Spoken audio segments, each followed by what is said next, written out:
한 포로 수용소에서 오로지 기억, 사람의 기억에만 의지하여 강의한 것이 책으로 엮어져 나왔습니다. 무너지지 않기 위하여라는 책입니다. 이 스타 로베스크 수용소에 있었던 4,000명이 넘는 사람들이 하루하루 사라져서 이제 79명만 남은 엄청난 공포와 두려움 속에서 그들이 무너지지 않기 위해서 선택한 것은 강의를 하고 듣는 것이었습니다.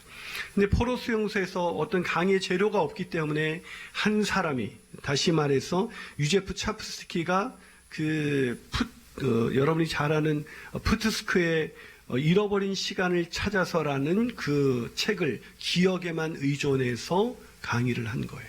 별로 안 놀라시는데 푸크스트의 이 책을 잃어버린 시간을 찾아서라는 책을 여러분이 읽어보지 않았기 때문에 그래요. 이 책은 굉장히 어려운 책이에요.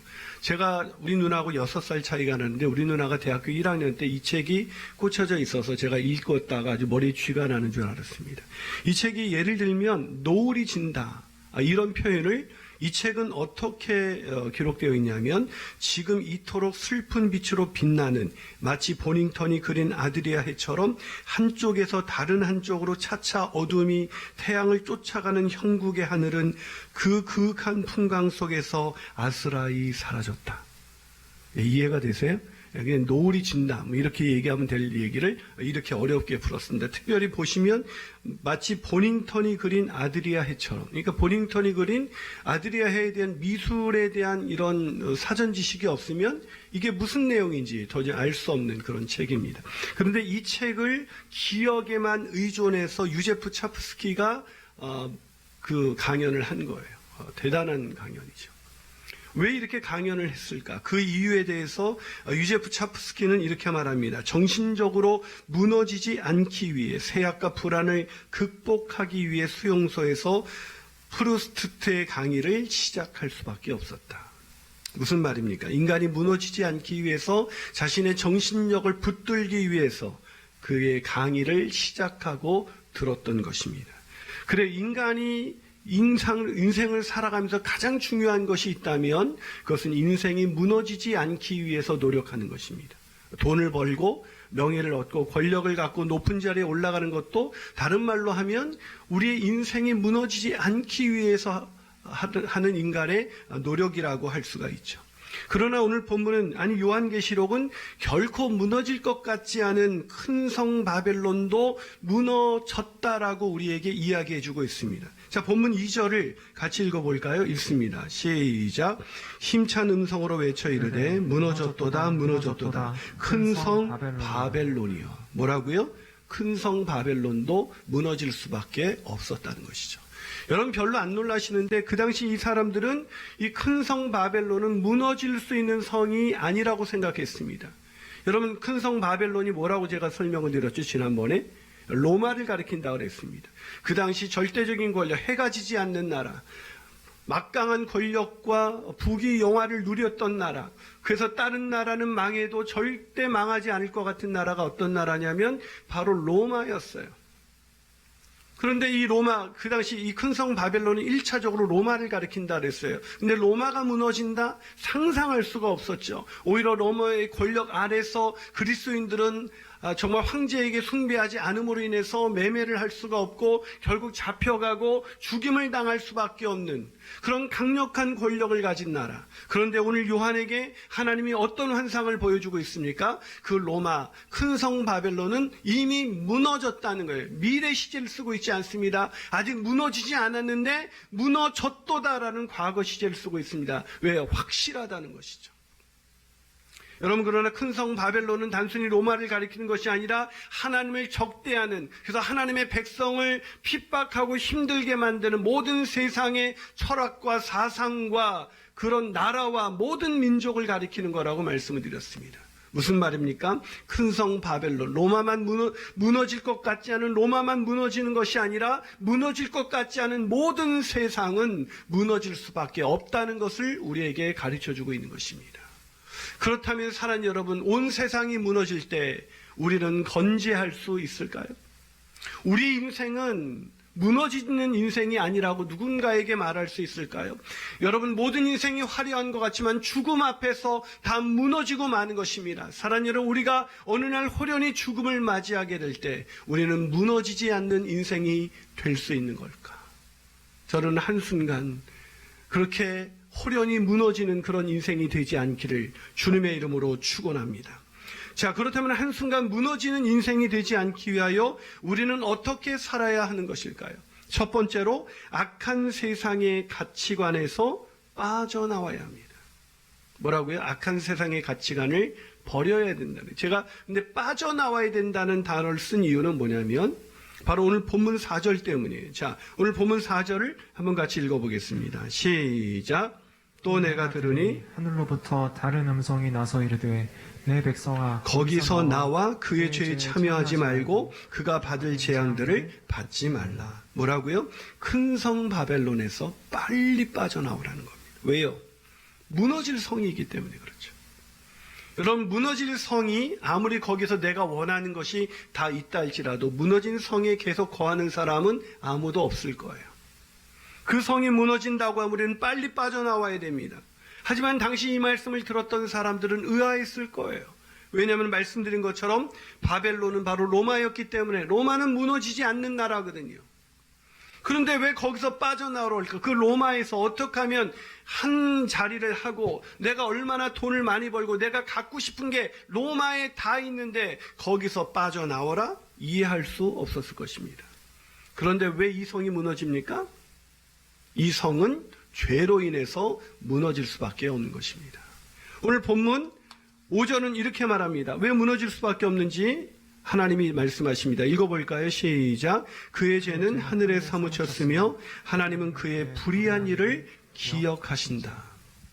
그렇습니다. 그들의 죄가 하늘에 사무쳤다. 더 이상 눈 뜨고 봐줄 수가 없다는 것이죠. 여러분, 아무리 우리가 세상에서 화려한 성공을 거둔다 할지라도 우리의 죄의 문제를 해결하지 않는 한 한순간에 무너지는 인생이 되는 것입니다. 여러분, 우리가 세상에서 잘 나가는 사람이 한 가지 죄 때문에 그냥 무너지는 것을 우리가 수도 없이 보고 있지 않습니까? 그렇다면 우리 자신을 돌아봐야 할 것입니다. 나는 문제가 없는가? 나는 죄의 문제를 해결했는가? 내 죄의 문제가 해결되지 않았더라면 우리가 세상에서 아무리 화려한 사람들이 부러워할 만한 결코 무너지지 않을 것 같은 그런 부귀 영화와 권력을 가지고 있다 할지라도 우리는 한순간에 무너질 수밖에 없는 인생으로 이미 정해져 있는 것입니다. 자, 그들의 죄가 어떤 죄였기 때문에 하늘에 사무쳤을까? 오늘 본문 3절에 그들의 죄를 나열하고 있습니다. 한번 읽어보겠습니다. 시작. 그 음행의 진노의 포도주로 말미암아 만국이 무너졌으며 또 땅의 왕들이 그와 더불어 음행하였으며 땅의 상인들도 그 사치의 세력으로 치부하였도다. 뭐라고요? 죄가 세 가지죠. 첫 번째가 뭐예요? 음행의 죄입니다. 음행의 죄. 음행의 죄는 자꾸 우리는 그냥 이 세상적인 기준에서 남녀 간의 음행만을 생각합니다. 근데 그것도 음행의 죄죠. 그러나 성경에서 음행의 죄를 말할 때 한결같이 어떤 의미를 가지고 얘기하느냐면 하나님을 사랑하며 살아야 할 우리가 하나님을 사랑하지 않고 세상을 사랑하며 살아가는 것, 이것을 성경에선 음행이라고 우리에게 말씀해주고 있습니다. 그 음행의 죄가 저와 여러분 가운데 없습니까? 하나님만 사랑하십니까? 아멘이 없으시네요. 여러분, 하나님도 사랑하시겠죠. 하나님만 사랑하는 사람이 우리여야 되는데 하나님도 사랑하는 게 음행입니다. 하나님도 세상을 하나님도 사랑하지만 세상도 사랑하는 것, 이게 음행이죠. 여러분, 음행을 한 사람들이 그래요. 자기 아내를 여전히 사랑한대요. 그러면서 다른 여자도 사랑하죠. 오늘 본문에서 하늘에 사무친 죄는 무엇입니까? 하나님을 사랑하면서 살아야 할 성도들이 하나님을 사랑하지 아니하고 세상을 사랑하는데 돌아올 길이 없어요. 그 음행의 죄가 하늘에 사무쳤다라고 말하고 있어요. 두 번째 죄는 사치입니다. 음행에 빠지는 이유가 무엇입니까? 거기에는 즐거움이 있거든요. 어떤 즐거움입니까? 사치의 즐거움입니다. 세상을 사랑하면 하나님이 줄 수 없는 것을 세상이 줍니다. 하나님이 줄 수 없는 것을 세상이 줘요. 돈과 부귀 영화와 온갖 천하 만국의 영광을 우리에게 줍니다. 여러분, 예수님을 유혹할 때 사단이 뭐라고 말했습니까? 천하 만국의 영광을 보여주며 네가 나에게 한 번만 절하면 이것을 네가 얻을 수 있다고 말을 합니다. 여러분, 왜 우리가 세상을 사랑하게 되었습니까? 거기에 우리가 원하는 게 다 있어요. 그것을 가지면 우리가 사치할 수 있어요. 여러분, 사치는 무엇입니까? 여러분, 사치하는 이유가 뭐예요? 왜 명품을 입고, 왜 좋은 외제차를 타고, 왜 좋은 것을 누리려고 합니까? 그것이 나를 더 가치 있게 여기게 해주는 것처럼 보이거든요. 여러분, 요즘은 명품 업계에서 더 이상 이 명품 로고를 달지 않는다고 합니다. 하도 이 사람 저 사람 다 명품 로고를 달고 다니니까 차별화가 되지 않는 거예요. 그래서 요즘 명품의 추세는 명품이 아닌 듯한데 명품인 거예요. 혹시 제가 입은 이 자켓은 명품의 표시가 없습니다. 근데 명품처럼 보이지 않습니까? 예. 왜 여기서 아멘이 나오는지 모르겠습니다. 여러분, 사람들이 왜 명품을 추구해요? 왜 사치를 추구해요? 다른 사람과 달라 보이고 싶어서. 아닌가요? 오늘 제가 뉴스를 보니까 두바이에는 억대가 넘는 스포츠차가 폐차장에 있대요. 그래서 경매로 나온대요. 1년밖에 되지 않은 차를 폐차한대요. 왜? 돈이 너무 많아서. 1년 타고 1년마다 스포츠카를 바꿔요. 우리는 소나타를 10년 탔는데. 두바이로 갑자기 가고 싶지 않습니까? 부자들은 경매에 나온 차를 절대로 사지 않는데요. 중고기 때문에. 저는 새 차를 여지껏 목사로 살아가면서 딱 한 번 사봤습니다. 우리 돈으로. 소나타 LPG 차량을 1,500만 원 주고 딱 한 번 사봤어요. 왜냐하면 새 차를 사면 금방 감가상각이 돼가지고 이게 너무 아까운 거예요. 그래서 항상 차를 살 때는 한 3년 정도 된 차. 그러면 한 50% 가까이 가격이 떨어져요. 근데 여기서는 안 산대요. 부럽지 않아요? 게다가 세 번째, 근데 그게 죄랍니다. 왜 죄일까요, 사치가? 사치가 왜 죄가 되는 걸까요? 하나님이 주신 것을 가지고 자기가 누리기 때문에 하나님이 주신 이유가 있죠. 축복의 통로로 쓰임 받으라고. 근데 하나님이 주신 것을 가지고 나를 위해서 쓰는 것이 하늘에 사무쳤습니다. 여러분 한번 생각해 보세요. 여러분의 자녀가 있는데 한 아이는 잘 살아.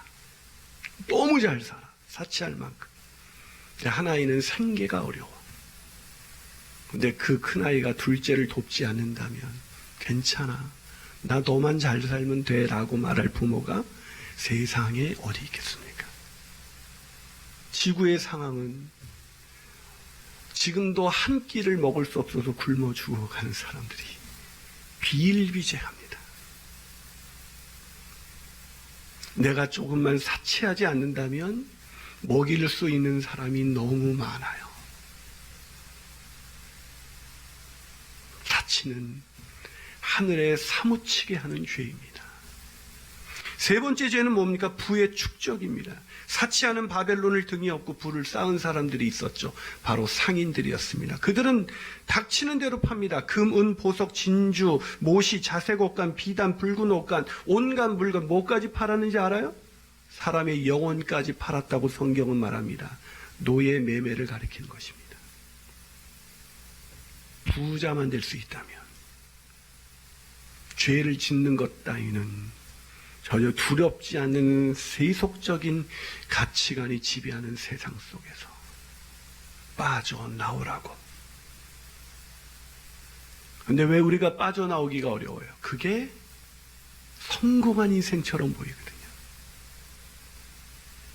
그 화려한 그 성공, 그렇게 여러분 상상을 해보세요.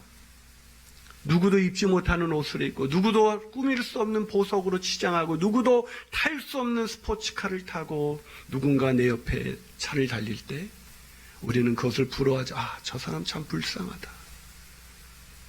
왜요? 한순간에 무너질 인생이거든요. 우리 그렇게 생각하시나요? 그 당시 하나님의 백성들도 그렇게 생각하지 못했습니다. 왜요? 세상의 가치관에 물들어 있었거든요. 그래서 주님께서는 거기서 빠져나오라고, 세속적인 가치관에서 빠져나오라고 오늘 우리에게 말씀하고 있습니다. 세속적인 가치관을 바꾸지 않는 한 한순간에 무너질 인생에서 빠져나올 수가 없습니다. 사랑하는 여러분, 우리의 가치관은 세속적인 가치관이 아니라 성경적인 가치관, 하나님의 나라의 가치관을 가지고 살아야 하는 줄을 믿으시기를 주님의 이름으로 축원합니다. 그러게 한순간에 무너질 인생이 아니라 영원을 꿈꾸며 영원을 살아가는 인생을 살아가게 되시기를 주님의 이름으로 축원합니다. 한 발 더 나가서 한순간 무너지는 인생이 되지 않기 위하여 우리는 어떻게 살아야 할까요? 두 번째로, 악한 세상의 끝을 미리 볼 줄 알아야 합니다. 한순간에 무너지는 인생이 되지 않기 위해서 가장 중요한 지혜가 있습니다. 그건 뭐냐면 인생의 끝이 있다라는 걸 아는 것입니다. 그 인생의 끝은 또 아무도 모른다. 그 인생의 끝은 어느 날 도적같이 임한다는 것을 아는 것입니다. 여러분, 오늘을 살아갈 때 만약에 우리가 사는 오늘의 어제까지 살았던 우리의 일상을 한번 돌이켜 보십시오. 지난 한 주간 만약에 오늘이 우리의 인생의 마지막이라면 우리는 어떻게 살 수 있을까요? 오늘 끝에 우리가 사는 것처럼 똑같이 살아갈까요? 여러분, 인생에 이렇게 치유되기 어려운 그런 질병에 걸린 사람들은 다 한결같이 삶의 양식이 바뀌어요. 왜? 지금처럼 살아서는 안 된다는 걸 처절하게 깨닫기 때문이죠. 여러분, 오늘 우리의 인생이 마지막이다라고 생각한다면 그 사람은 절대 무너지지 않는 인생을 살아요.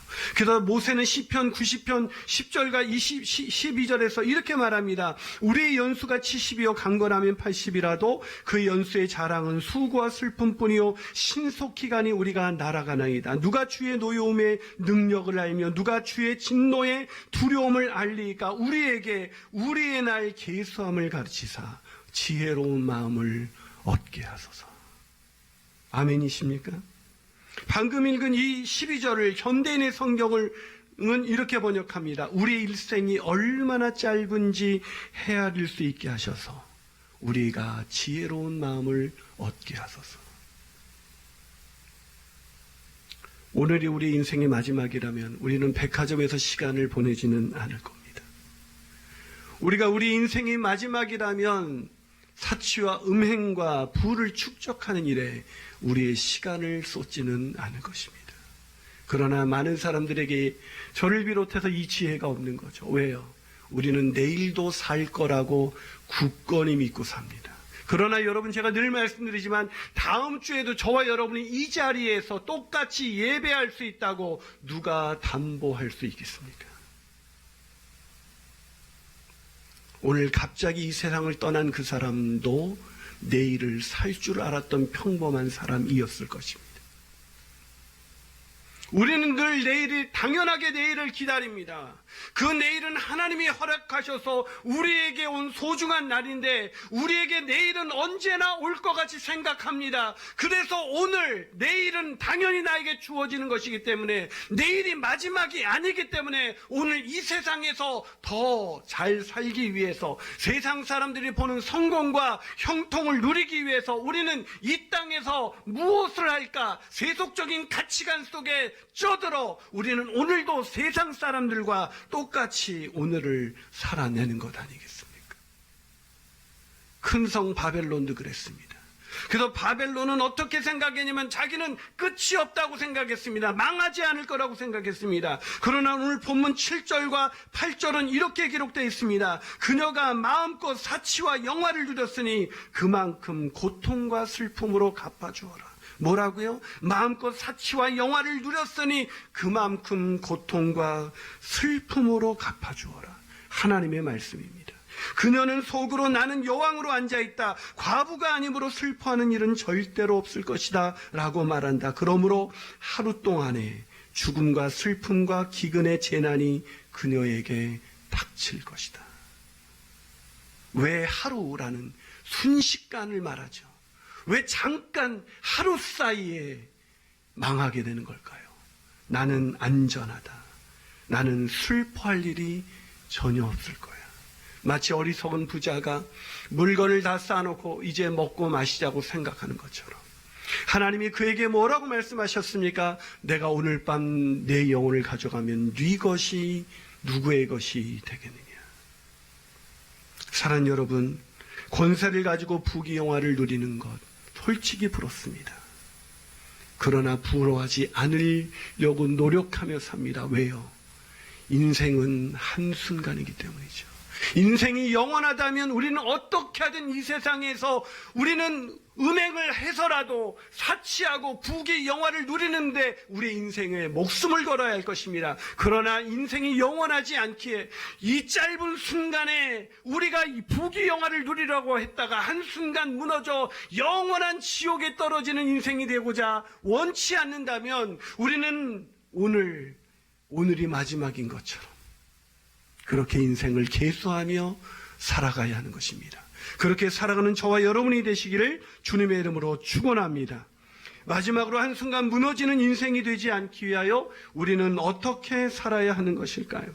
세 번째로 악한 세상을 심판하시는 하나님을 두려워해야 합니다. 여러분, 한순간에 오늘 이 말씀을 들을 때 여러분은 어떤 생각이 들어요? 요한계시록을 사람들이 잘 안 읽어요. 왜 안 읽을까요? 두렵거든요. 내가 이렇게 산다면 요한계시록을 읽다 보면 여러분 우리가 하나님의 백성 앞에서 마지막 날에 심판받는 그런 사람들이 아니라 구원받는 백성들의 편에 있어야 되는데 성경을 읽으면 읽을수록 요한계시록을 읽으면 읽을수록 내가 심판의 길을 걸어가고 있다는 것이 너무나 뚜렷하게 보이는 거죠. 여러분 우리가 그걸 알면서도 덮어버립니다. 그리고 계속해서 세속적인 가치관 속에서 똑같이 살아가요. 왜 그럴까요? 하나님의 말씀을 오늘도 듣습니다. 그러나 우리는 또 다음 주 세속적인 가치관을 버리지 않고 똑같이 잘 나가는 사람을 부러워하면서 오늘을 살아갈 거예요. 왜 그럴까요? 하나님의 심판을 두려워하지 않기 때문입니다.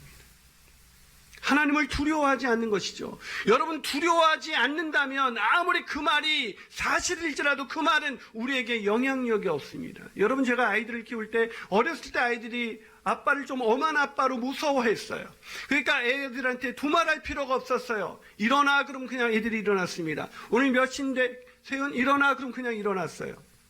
근데 지금은 제가 부드러운 말로 합니다. 왜요? 이제 애들이 다 컸으니까 이제 엄한 말로 할 게 스스로 일어나야 하는 때가 된 거죠. 그래서 이제는 엄하게 하지 않습니다. 어렸을 땐 매를 들었지만 매를 들어본 적이 언제인지 기억이 안 날 정도예요. 그래서 애들한테 이제 부드럽게 깨웁니다. 세연아 일어나야지. 세진이가 막내가 안 일어나면 세진이가 안 일어나면 아빠가 힘들어. 뭐 이렇게까지 합니다. 좀 거북하신가요 아침에? 근데 귓등에도 들리지 않습니다. 부드럽게 하니까 안 들립니다. 안 일어납니다. 여러분 하나님은 사랑의 하나님이지만 심판주로 오십니다. 그걸 너무 잊고 사는 것 같아요. 우리는 하나님이 나에게 늘 부드럽게 얘기해 주십니다. 네가 다시 돌아왔으면 좋겠는데 너 그렇게 살면은 안 되는데 너 세속적인 가치관으로 살면 너무 힘들 건데 그렇게 살면 한순간에 무너질 수 있어 라고 부드럽게 얘기하니까 오늘이 끝이 될 거라고는 전혀 생각하지 아니하고 우리는 내일을 또 기대합니다. 내일을 똑같이 세상 사람들과 똑같이 음행하면서 하나님보다도 세상을 더 사랑하고 그 사치와 부를 쫓으면서 그것이 없는 내 자신을 초라하게 여기며 오늘도 그것을 가지려고 그렇게 노력하며 살아가고 있습니다. 그런데 큰 성 바벨론이 무너질 때 큰 성 바벨론 안에 거했던 모든 사람들은 다 불타 한순간에 사라져버렸습니다. 오늘 9절부터 19절까지는 그 고통 속에 부르는 애가입니다.